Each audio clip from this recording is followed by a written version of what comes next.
3월 13일 오늘 하나님의 말씀은 에스라 10장 말씀입니다. 1절 말씀, 에스라가 하나님의 성전 앞에 엎드려 울며 기도하여 죄를 자복할 때에 많은 백성이 크게 통곡하며 이스라엘 중에서 백성의 남녀와 어린 아이의 큰 무리가 그 앞에 모인지라.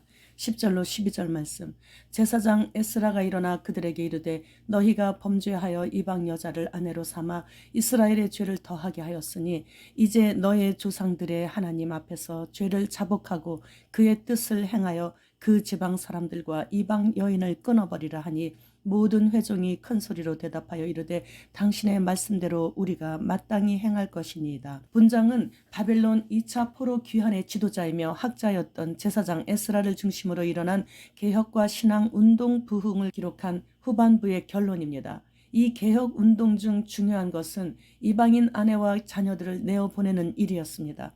그런데 어떻게 보면 이방인 여자와 결혼했다는 이유만으로 그 여자와 자녀를 내보내는 것은 사회의 가장 기본적이고 중요한 가정을 깨뜨리는 잔인한 행동으로 여겨질 수도 있죠. 더욱이 이방인과의 결혼은 애굽 여인과 결혼한 요셉이나 구스 여인과 결혼한 모세에 의해 행해진 적이 있었으므로 형평의 원칙에도 어긋나는 것처럼 보여질 수 있습니다. 그러나 여기에서 이방인과의 결혼을 강력히 정죄하는 것은 이방인과의 결혼을 통해 우상과 풍습에 물들게 되어 결국에는 영적 타락으로 말미암아 큰 형벌을 받게 되기 때문이죠. 비록 이방인이라 할지라도 회개하고 일정한 정결 예식을 거치게 되면 여리고 정탐꾼을 숨겨주어 두 사람의 정탐꾼 중 한 명인 살몬과 결혼하여 보아스를 낳았던 라합이나 보아스와 결혼하여 아들 오벳을 낳은 룻처럼 이방인들이라 할지라도 얼마든지 이스라엘 공동체의 일원이 될 수 있었습니다. 에스라는 제2차 포로 귀환을 인도하였는데 이때는 1차 귀환 후 약 80여 년의 세월이 지난 후였고 에스더가 이 당시에 페르시아의 왕비였던 시절이었습니다. 1차 귀환 후 남은 자 중에서 아주 소수의 영적으로 충성된 자들만이 에스라를 따라 바벨론을 떠나 고국으로 귀환하는 것을 선택했습니다. 3절 말씀, 곧 내 주의 교훈을 따르며 우리 하나님의 명령을 떨며 준행하는 자의 가르침을 따라 이 모든 아내와 그들의 소생을 다 내보내기로 우리 하나님과 언약을 세우고 율법대로 행할 것이라. 에스라는 먼저 귀환한 백성들의 여호와 신앙이 해이해진 결과 타락으로 인해 유다 백성들을 대상으로 대대적인 영적 개혁 운동을 단행하여 이방 여인과 혼인한 자들을 조사하여 그 명단을 공개하고 이방 여인들과의 관계 청산을 단호하게 명하였습니다. 이 일을 시작으로 에스라는 그에게 주어진 종교적 정치적 권한을 아주 강력하게 행사하여 종교 개혁을 이루게 됩니다. 영적 지도자의 영적 수준만큼 회개 운동이 일어나는 것이고 개혁 운동이 일어나게 되는 것이죠. 에스라는 백성들의 타락함을 보고 여호와 신앙을 이방인들이 섬기는 우상들과 바꿔버린 것에 통탄하여 자신의 옷을 찢고 수염을 잡아뜯으며 여호와 하나님 앞에서 통곡하며 기도했습니다. 이렇듯 지도자가 대단한 결단을 내릴 때 백성들 또한 대단한 그 결단을 실행에 옮기고자 하는 마음을 갖게 되는 것이죠. 4절 말씀, 이는 당신이 주장할 일이니 일어나소서 우리가 도우리니 힘써 행하소서 하니라.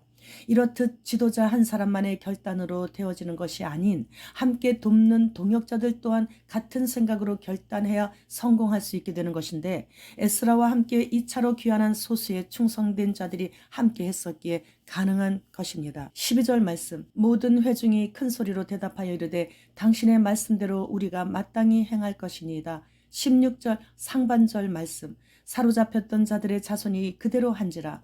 백성들이 자신들의 죄악성이 지적을 당할 때 비로소 깨닫게 되었고 종교개혁은 성공할 수 있게 된 것이죠. 지금은 우리 하나님께서 온 우주 만물과 그 안에 함께 살고 있는 인간들을 개혁하시려고 하시고 계십니다.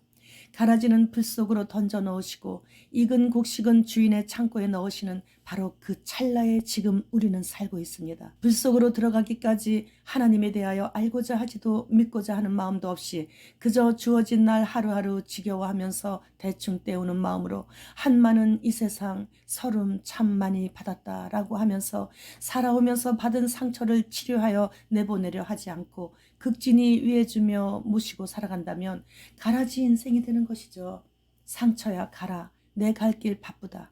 너에게 신경 쓸 시간 없다고 하면서 성령님께서 내 안에 계시는데 어디서 불쑥불쑥 올라오느냐며 예수님의 보혈의 공로 의지하고 그분의 이름으로 나가라고 명령하며 내 안에 깊은 곳에 자리 잡고 있는 쓴뿌리들을 내쫓고 하루하루가 너무 아쉬워 시간을 아끼며 하나님께만 올인하며 많은 사람들을 하나님 편이 되게 하기 위해 동분서주한다면 알곡 인생이 되는 것이죠. 지금 시간은 누구에게나 공평하게 주어졌습니다. 그러나 1시간 이후의 시간은 내게 주어진 시간이 아닙니다. 인간의 목숨이 파리 목숨만도 못하다는 말이 있죠. 내일 일은 난 몰라요. 순간순간 최선을 다해 주님을 기쁘시게 해드리다 보면 어느 순간 호련히 변화하여 공중으로 끌어올림 받는 그 순간이 찾아오게 되는 것이죠.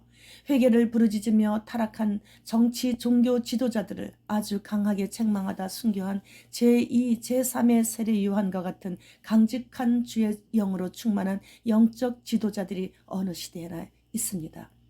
기도하지 않고 말씀 읽지 않고 읽고 들은 그 말씀 실행에 옮기지 않는다면 하나님으로부터 강한 책망을 받고 듣게 될 것입니다.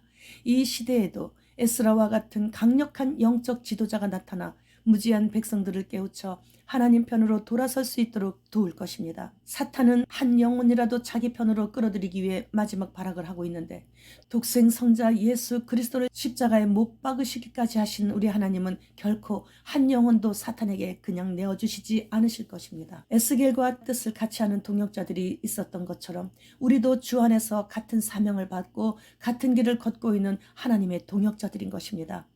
제가 그저께 이사하고 인터넷 연결이 아직 안 되어서 오늘 영상이 늦어졌습니다. 그러나 주님 오신 후에 인터넷이 연결되기를 소망합니다. 주님 곧 오십니다. 주님 어서 오시옵소서. 마라나타.